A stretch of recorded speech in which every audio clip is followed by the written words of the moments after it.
अष्टावक्र गीता उपदेश संख्या AG29। अगर इमारत ऊंची बनेगी तो सुख मिलेगा, अगर गिरेगी तो दुख। अगर रिश्ते तुम्हारी उम्मीदों पर खरे उतरेंगे तो सुख, नहीं तो दुख। साक्षी भाव, the part of being the watcher. तुम्हें इन कहानियों से बाहर निकलना है, निकालता है। वो यह नहीं कहता कि शहर को जला दो, वो यह नहीं कहता कि इमारत बनाना छोड़ दो या रिश्तों की परवाह करना बंद कर दो। नहीं, बिल्कुल नहीं। अष्टावक्र बस तुम्हें तुम्हारी असली जगह याद दिलाते हैं। तुम शहर नहीं हो, तुम शहर के मालिक भी नहीं हो। तुम तो वह हो जो पहाड़ी से शहर के बनने, बिगड़ने, बदलने के खेल को देख रहे हो।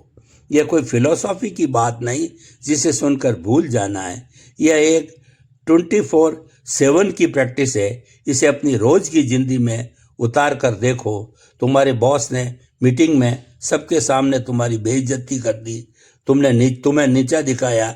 शहर के अंदर का इंसान, दी प्लेयर, क्या करेगा? उसका खून खौल उठेगा, दिल की धड़कन तेज हो जाएगी, मुट्ठियां भींच जाएगी, उसके दिमाग के अंदर विचार दौड़ेंगे। उसकी हिम्मत कैसे हुई? मैं उसे छोड़ूंगा नहीं। बस मेरे बारे में क्या सोच रहे होंगे? मेरी इमेज खत्म हो गई। यह प्लेयर अब कई दिनों तक उस अपमान की आग में जलेगा। वो बदला लेने की सोचेगा या डिप्रेशन में चला जाएगा। उसका सारा चैन लूट जाएगा। अब द वाचर को बुलाओ, पहाड़ी पर चढ़ जाओ, एक गहरी सांस लो और नीचे शहर में उस घटना को देखो। साक्षी क्या देखता है? साक्षी देखता है एक शरीर है जिसके अंदर कुछ केमिकल रिएक्शन हो रहा है। एड्रीन अलाइन दौड़ रहा है। साक्षी देखता है दिमाग में कुछ विचार चल रहे हैं, जैसे स्क्रीन पर शब्द अपमान, बदला, इमेज। साक्षी देखता है एक इंसान बॉस है जो शायद अपनी किसी असुरक्षा, इनसिक्योरिटी या दबाव की वजह से चिल्ला रहा है। साक्षी देखता है कि दूसरा इंसान तुम अपनी इमेज की कहानी से बहुत ज़्यादा जुड़ा होने के कारण दुखी हो रहा है। साक्षी जज नहीं करता। वह यह नहीं कहता कि बॉस सही है और तुम गलत। वो यह नहीं कहता कि तुम सही हो और बॉस गलत। वो बस देखता है बिना किसी लेबल के। और इस देखने के शांत पल में एक जादू होता है। जैसे ही तुम घटना को, अपने गुस्से को, अपने विचारों को एक दर्शक बनकर देखते हो, वह अपनी शक्ति खो देते हैं। गुस्से का जो बादल तुम्हारे सिर पर मंडरा रहा है, वह अब तुमसे दूर आसमान में तैरता एक बादल दिखता है। तुम उस बादल से अलग हो जाते हो। अब पहाड़ी से तुम ज़्यादा साफ देख सकते हो। तुम शायद समझ पाओ कि इस स्थिति में सबसे सही कदम क्या है। शायद तुम्हें बॉस से अकेले में बात करनी चाहिए, शायद तुम्हें इस बात को नज़रअंदाज कर देना चाहिए, या शायद तुम्हें एक नई नौकरी ढूंढनी चाहिए। जो भी फैसला होगा वो बदले की आग से नहीं, बल्कि एक शांत और स्थिर मन से निकलेगा, और वही सबसे सही फैसला होगा।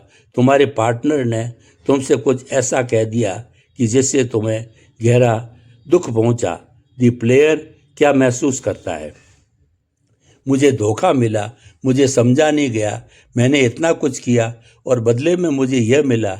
यह प्लेयर प्रेम को एक व्यापार की तरफ देखता है, उम्मीदों का खाता बनाता है, और जब खाता बराबर नहीं होता तो वो दिवालिया महसूस करता है। वो चीखता है, लड़ता है, दरवाजे पटकता है, या चुपचाप अंदर ही अंदर घुटता है। अब पहाड़ी पर चढ़ो, द वाचर व्यू। साक्षी क्या देखता है? साक्षी दो इंसानों को देखता है। दोनों की अपनी अपनी परवरिश है, अपने अपने डर हैं, अपनी अपनी अधूरी इच्छाएं हैं। साक्षी देता है कि शब्द कहे गए, उन शब्दों ने तुम्हारे अंदर एक पुरानी चोट को छू लिया, दुख की एक लहर उठी। साक्षी तुम्हारे पार्टनर के अंदर के दर्द को भी देख सकता है, जिस दर्द की वजह से शायद उसने ये शब्द कहे। साक्षी यह नहीं कहता कि कोई बात नहीं, वह दर्द को नकारता नहीं है, वह दर्द को महसूस होने देता है, लेकिन वह दर्द बन नहीं जाता। वह देखता है कि हाँ, इस शरीर और मन के तंत्र में दुख की अनुभूति हो रही है। बस इतना ही मैं दुखी हूँ कि जगह दुख की एक अनुभूति हो रही है जिसे मैं देख रहा हूँ। इस छोटे से बदलाव में जमीन आसमान का फर्क है। एक में तुम दुख के सागर में डूब रहे हो, दूसरे में तुम किनारे पर खड़े होकर लहरों को देख रहे हो। इस साक्षी भाव से जो प्रेम उपजता है वह सच्चा प्रेम है, वह बिना शर्त का है, क्योंकि अब तुम दूसरे इंसान को अपनी खुशी का जरिया नहीं बना रहे। तुम अपनी खुशी के लिए आत्मनिर्भर हो, क्योंकि तुम्हारी शांति उस पहाड़ी पर है, शहर की घटनाओं में नहीं। अब तुम अपने पार्टनर को वह जैसा है वैसा स्वीकार कर सकते हो। तुम उसे बदलने की कोशिश नहीं करते, क्योंकि तुम्हारी खुशी इस पर निर्भर नहीं कि वह तुम्हारी हिसाब से चले। यह है बिना अधिकार के प्रेम। यह पहाड़ी सिर्फ बाहरी घटनाओं को देखने के लिए नहीं है, यह तुम्हारे अंदर की दुनिया को देखने के लिए भी है। तुम्हारा मन भी एक शहर है और उसमें विचारों का ट्रैफिक 24 घंटे चलता रहता है। कभी भविष्य की चिंता की तेज रफ्तार गाड़ियाँ, कभी अतीत के पछतावे की पुरानी धुआं छोड़ती बसें, कभी किसी की कई बात का छोटा सा स्कूटर जो बार बार तुम्हारे दिमाग की गलियों में चक्कर काटता रहता है।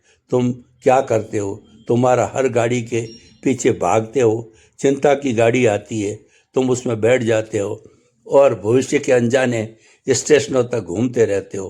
पछतावे की बस आती है, तुम उसमें चढ़ जाते हो और उसी पुरानी गलियों में भटकते रहते हो जहाँ तुम पहले भी हजारों बार भटक चुके हो। साक्षी बनो, पहाड़ी पर बैठो और अपने दिमाग के इस ट्रैफिक को बस देखो।